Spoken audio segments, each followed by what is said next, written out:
What I am going to share today might cause a deep pain, but it is not a useless pain. Rather, it is the kind of pain that reveals what has been repressed, that brings light to the unconscious, allowing us to finally see what the ego has preferred to avoid. You who are a mother, but deep down feel in the most intimate part of your being that you act unfairly toward yourself. Dad, we were thinking about moving into the front house. Would you mind moving into the back room? Here we are, not just talking about physical moves, but about psychic displacements from the center to the margins, from the ego to the id, from desire to surrender. When love turns into mere convenience, when affection becomes a disguised demand, when respect shrinks into a space offered out of fear of conflict, we see the dynamic between the ego and the superego clearly at play. It is not simply a family request. It could be the silent repetition of an unconscious conflict, the scene where the ego completely abandons its own desires to avoid rejection and to sustain a fantasy of unconditional love. The difficulty in recognizing oneself as a subject, and not merely as a function, emerges here. The line between caring and disappearing, between being and serving, becomes blurred. The person has internalized the duty to care so deeply that they can no longer distinguish their own desire from the drive imposed by the superego. Today, this issue is proposed for analysis not from a place of moral judgment, but with the clarity that psychoanalytic investigation requires. Because sometimes what seems like care is simply the effect of repression. A silence maintained by the fear of abandonment. A smile that hides the narcissistic wound of feeling forgotten. Excessive care is not always true presence. It can become a sophisticated form of absence. One is so busy taking care of others that self-care disappears, giving rise to a silent neurosis disguised as self-sacrifice. This abandonment of oneself functions as a defense mechanism where the person protects themselves from conscious pain by sacrificing their ego. Many children do not make these requests out of malice.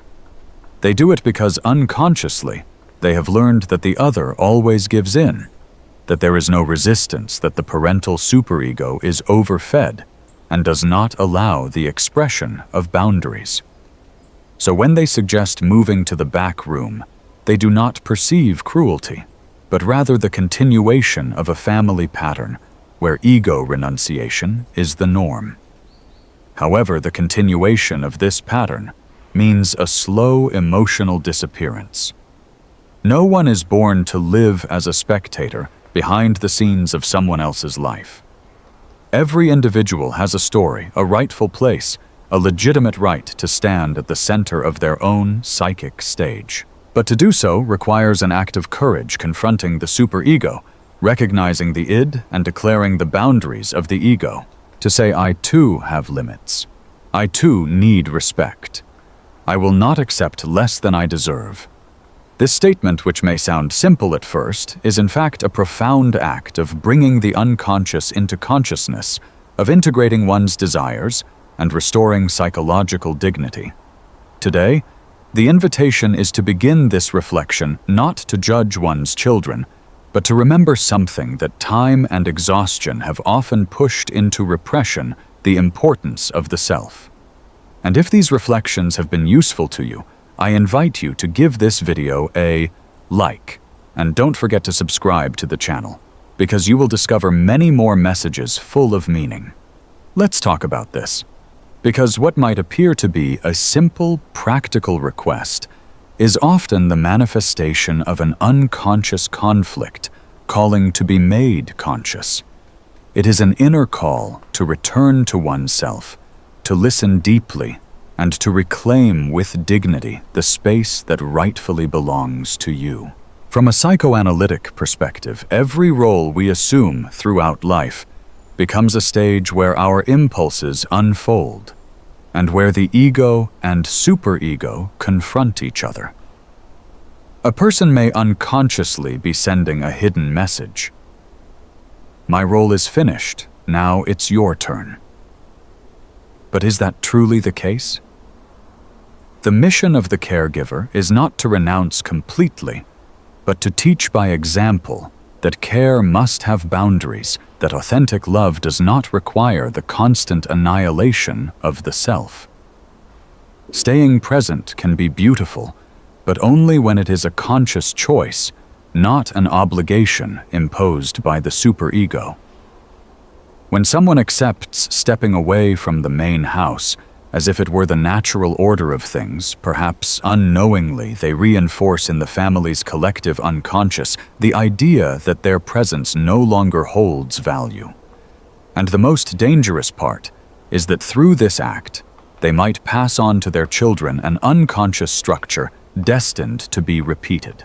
Because what is not lived with balance becomes a psychic inheritance deposited in the unconscious of the next generation.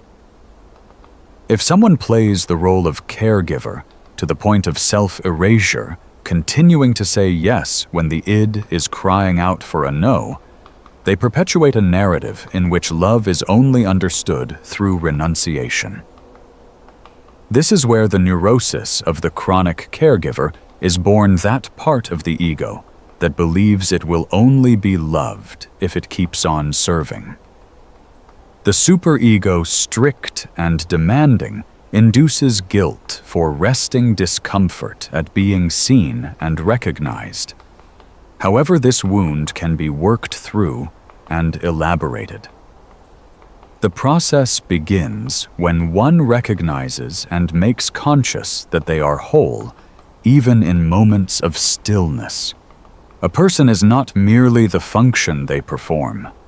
They are more than an instrument. They are a story in progress, deserving to continue with dignity, presence, and intention. When someone declares this house is mine, they are not expressing ingratitude, but integrity. They are saying, I am someone too. I deserve space, autonomy, and a voice. With that act, they teach their children that love does not require the dissolution or disappearance of the self. Caring for others should never mean forgetting one's own desires. Mature love, that love which arises when the ego and the superego achieve balance and do not yield to the impulses of the id, grows in clarity, not in confusion. It strengthens through healthy boundaries, not through merging. And it is sustained by mutual exchange, not by one-sided sacrifice. That is why when a request comes disguised as an invitation to self-denial, it is wise to pause and reflect carefully. Is this truly what you need at this moment? Perhaps it is finally time to see yourself after so many years as someone who does not need to justify their worth.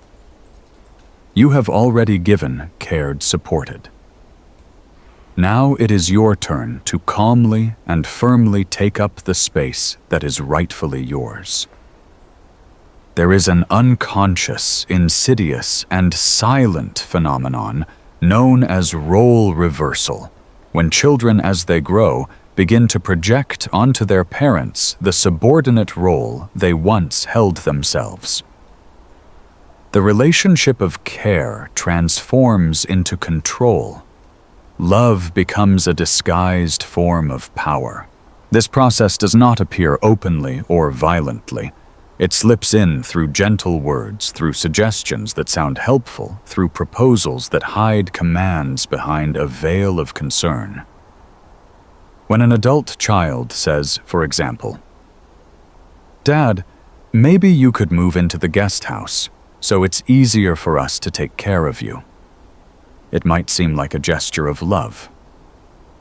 However, this phrase often carries an unconscious dynamic, the fantasy of the child who believes they now hold the authority to dictate the rules.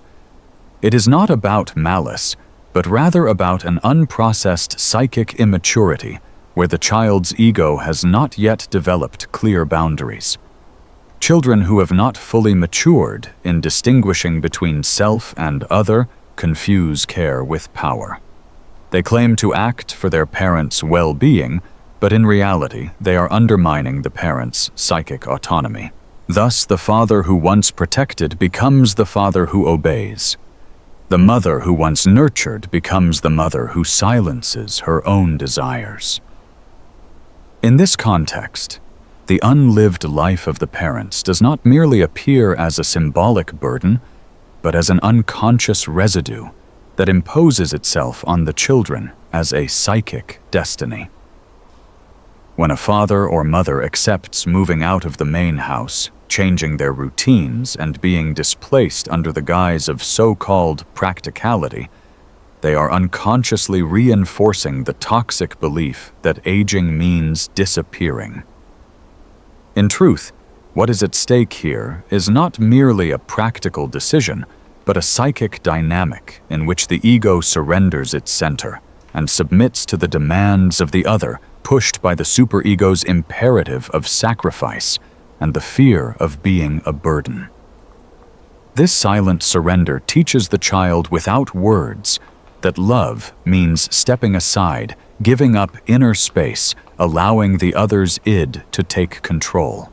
The type of relationship that is unconsciously accepted today through repetition and identification becomes the model that the child will later reproduce not only with you, but also with their own children.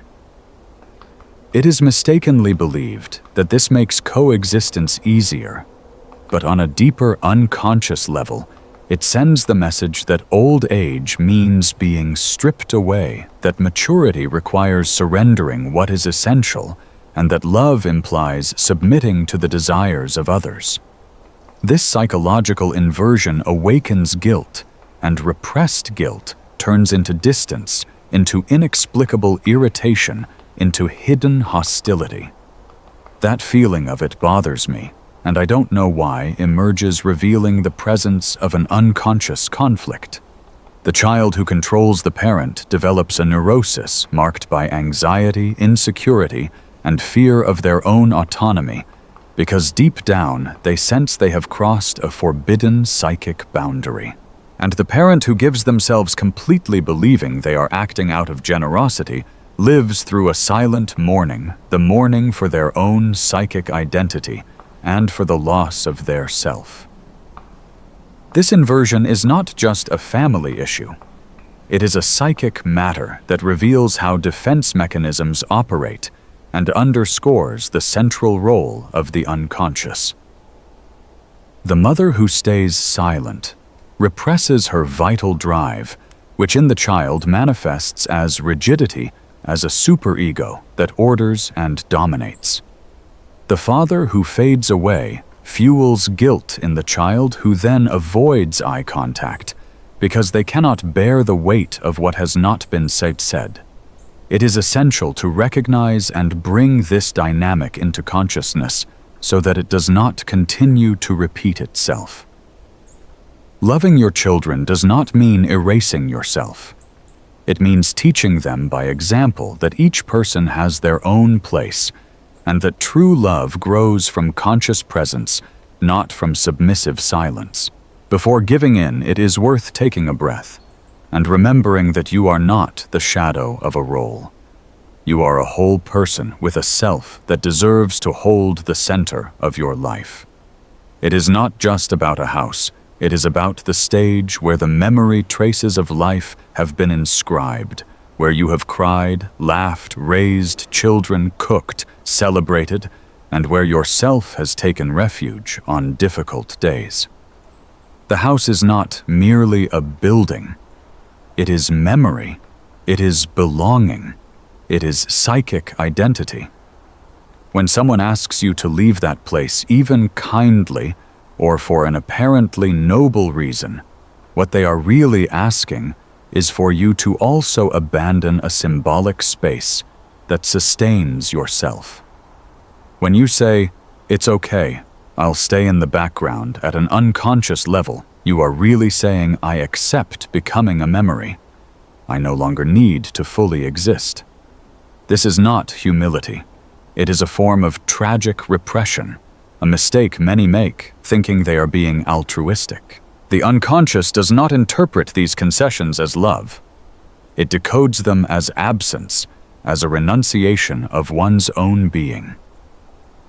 What is accepted today in the name of harmony will transform tomorrow on a psychic level into a gesture of withdrawal, into the manifestation of a self that has stopped claiming its rightful place. And the other person will learn and confirm this too. The loving daughter will start consulting you less. The respectful son will begin to make arrangements without asking, not out of malice, but because you yourself have conveyed, "Don't worry about me. I don't need it that much anymore." But you do need it. It isn't about constant help, but rather a fundamental recognition at the level of the ego and the superego. To be heard means to validate one's psychic existence, to sustain presence in the emotional register, and to maintain the place that from the very beginning was part of the family self.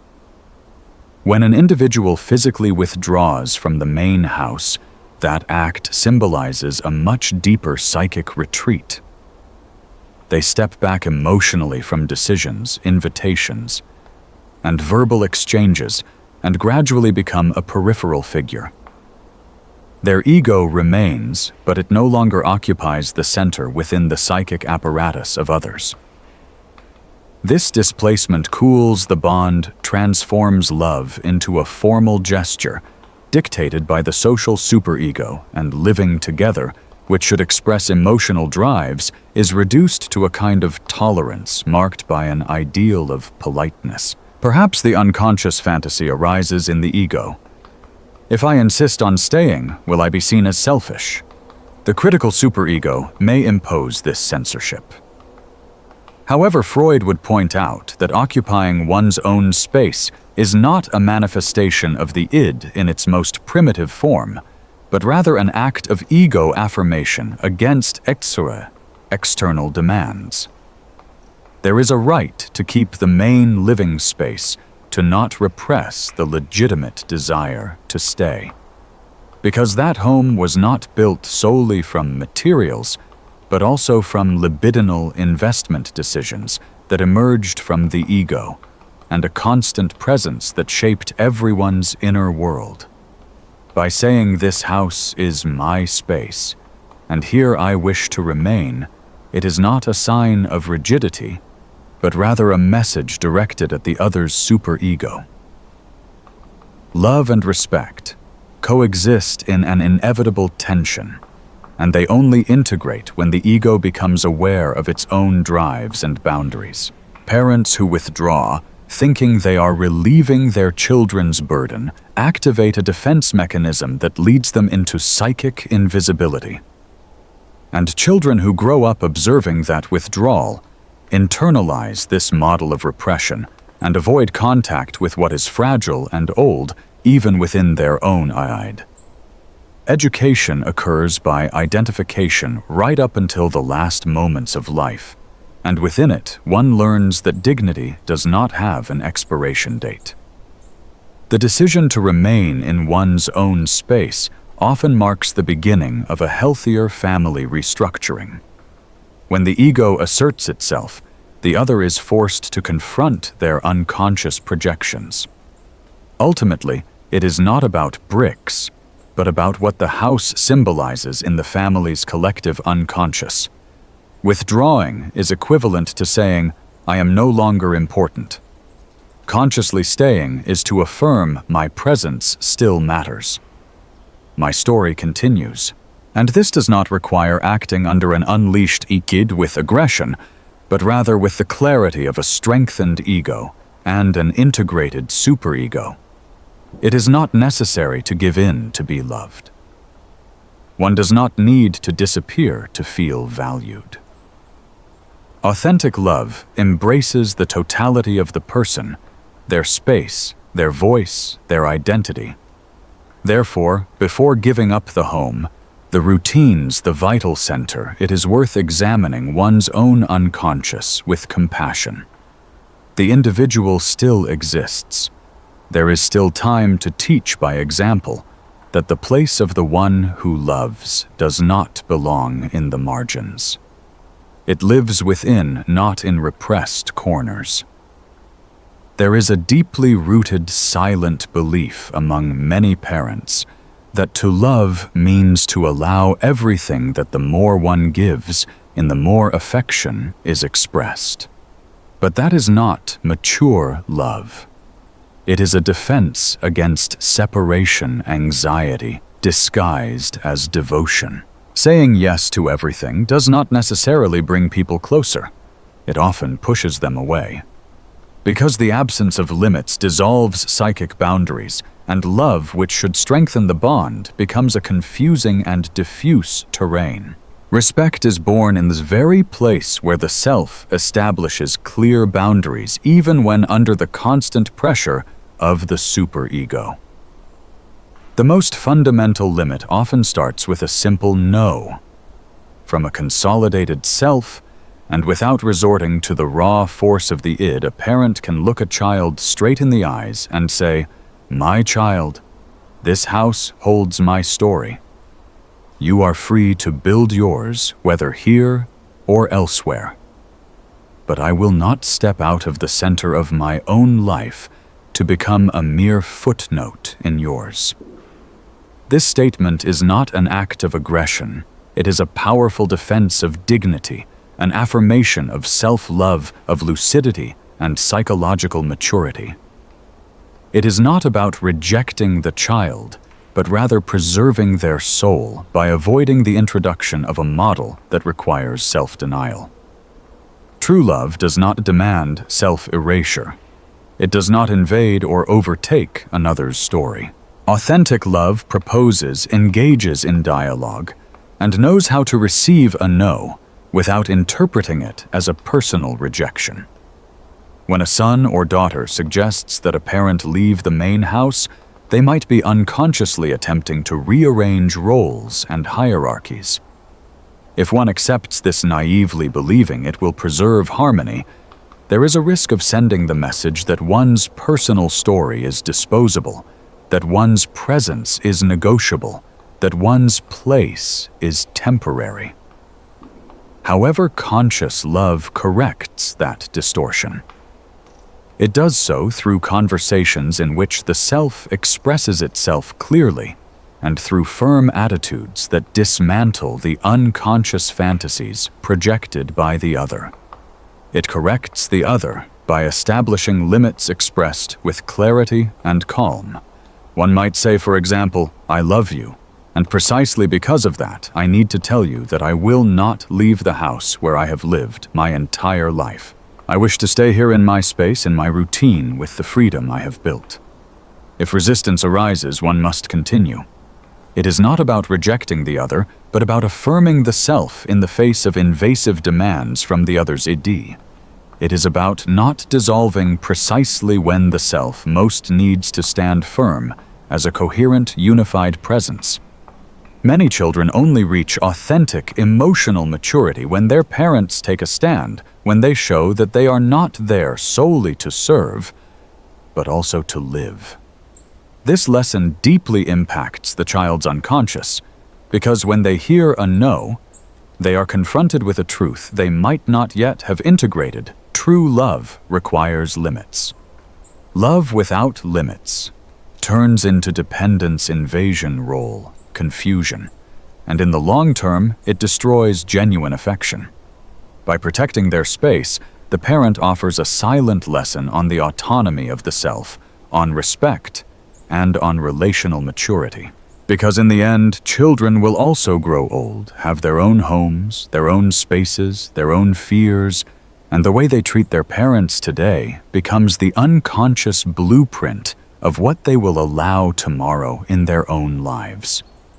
Saying no also reinforces the existence of the self. It shows that one's presence matters, that one's personal story is not a closed stage, that there are still plans, rhythms, and desires. and this gesture can transform the entire family dynamic. The parent will notice that by taking a stand, the child begins to look at them differently. They start to recognize boundaries to re-evaluate their own behavior, and often a deeper admiration emerges, not less, but greater, because no one truly admires someone who has renounced themselves completely. Respect arises when someone has the courage to exist with integrity. So the next time a request arises that causes pain and pushes you to shove yourself into a dark corner, take a deep breath and remember a love that does not respect, does not protect, and a love that does not protect is not worthy of the name. How many aches are felt, and one doesn't even know where they come from. You wake up tired, with a weight on your shoulders, a constant tension in your neck. Sleep feels fragile. There are random awakenings at night, a tightness in the chest, trouble breathing. The head feels heavy, as if something were out of place, but you cannot quite identify it. Many attribute it to aging, others to stress. However, the truth lies deeper in the unconscious. Often these pains are the body's way of signaling that one is living someone else's life, surrendering to the demands of the superego or the insatiable desires of another. When harmful situations are accepted, when one remains silent in the face of unfair demands, when the self submits in a futile attempt to preserve peace, the unconscious does not stay quiet. It records everything meticulously and sooner or later transforms emotional silence into physical symptoms. Accepting that which suffocates the self is a slow path to illness. It does not happen abruptly. It is a subtle and progressive process. First, one stays silent before a demand. Then routines change, sources of joy are abandoned. A meal is skipped. One's own desires are forgotten. And when the person finally realizes it, life no longer belongs to them. It has become a mere reflection of another's drives. The body which carries this heavy burden in silence begins to speak. It speaks through pain, through anxiety, through that constant feeling of exhaustion, even when no great effort has been made. This is not a sign of weakness. It is a warning. The body acts as the spokesperson for the unconscious. It does not lie. When a person says yes with their mouth, but no with their soul, the body reveals that lie, painfully reminding them that there is a repressed part of themselves crying out to exist.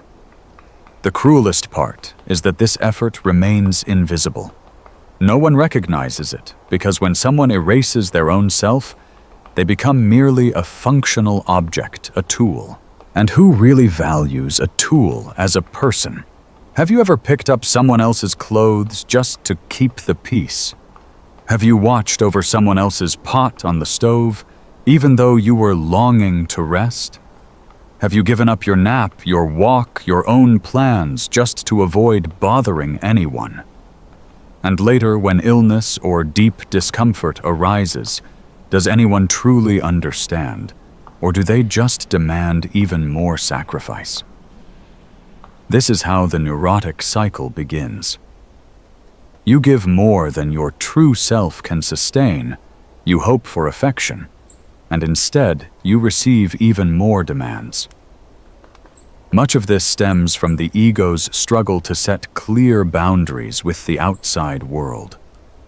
The environment does not respond to what a person feels, but rather to what the ego allows.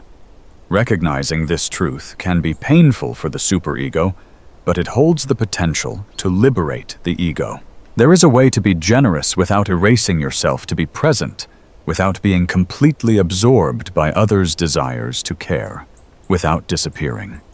The first step is to listen to the body because those physical signals are expressions of the unconscious that the ego has tried to repress.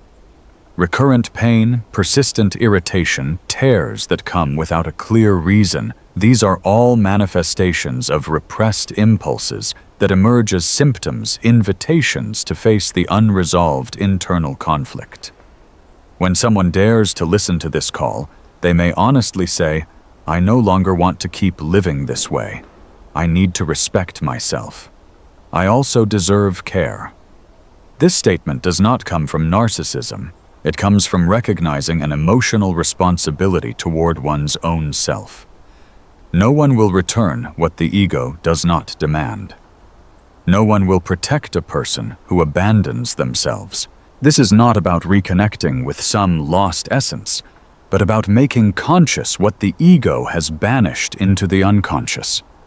Perhaps the time has come to stop the automatic patterns, to breathe, and to face what has been avoided, choosing oneself. Becoming a priority again, rebuilding the connection with the body, not as a burden to drag around, but as an ally that through its symptoms begs for attention. The body, in its silent language, reveals that the individual has left their true place, has yielded to the demands of the superego, has let the id submit quietly. When a person returns to that authentic place with firm boundaries and conscious presence, the body responds. It relaxes. It expresses gratitude. It breathes again. The greatest challenge of adult life is not about discovering a forgotten archetype, but rather confronting the constant demands of the superego, which imposes foreign models and forces the self to chase impossible ideals. Throughout life, a person takes on multiple roles: mother, father, caregiver, provider, counselor. But in that process, the self can dissolve in favor of the social mask. One's own dreams, authentic desires, and personal boundaries are often pushed aside, not always by conscious choice, but frequently because of external pressures by family structures that do not value individuality. Many families create an environment where some members must sacrifice their identity to preserve an apparent harmony. In these dynamics, the self adopts the role of mediator, the one who pleases, the one who gives in, while personal identity slowly fades away. Toxic families do not encourage the strengthening of the authentic self, but rather demand adaptation to molds that serve group cohesion, even if these molds conflict with the individual's vital impulses. If someone has recognized these marks within themselves, they must understand that it is not too late. Perhaps now is the time to take on the hardest task: breaking the illusion. The illusion that giving in is always a virtue, that taking up less space is a sign of love, that being endlessly useful is a requirement for being worthy of affection. Breaking does not mean walking away impulsively or abruptly cutting ties. It does not require sudden ruptures or bitter words. Breaking from a psychoanalytic perspective means beginning an internal process, returning to one's own sensations, to those repressed needs, to the desires the self has silenced under the pressure of the superego, even if they were never spoken aloud. This return demands deep psychic work, in which a person learns to say no without guilt, to set boundaries without the unconscious fear of losing love, to maintain presence without being pushed into the margins. It is not a mystical journey toward a so-called true self, but rather an act of confronting one's own defenses, of recognizing and working through repressed conflicts.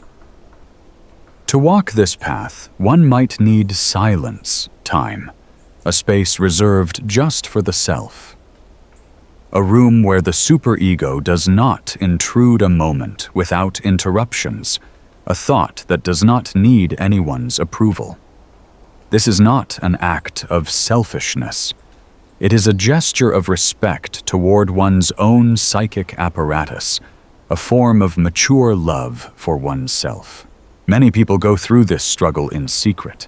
They feel like strangers in their own homes. They hide their discomfort with smiles. They suppress anger through chores until the body or psyche can no longer bear it. However, there is the possibility of choosing a different direction, a path where one does not need to disappear to keep the peace, where love does not demand the mutilation of identity, where caring for others does not mean abandoning oneself. You are not ungrateful for prioritizing the integrity of yourself.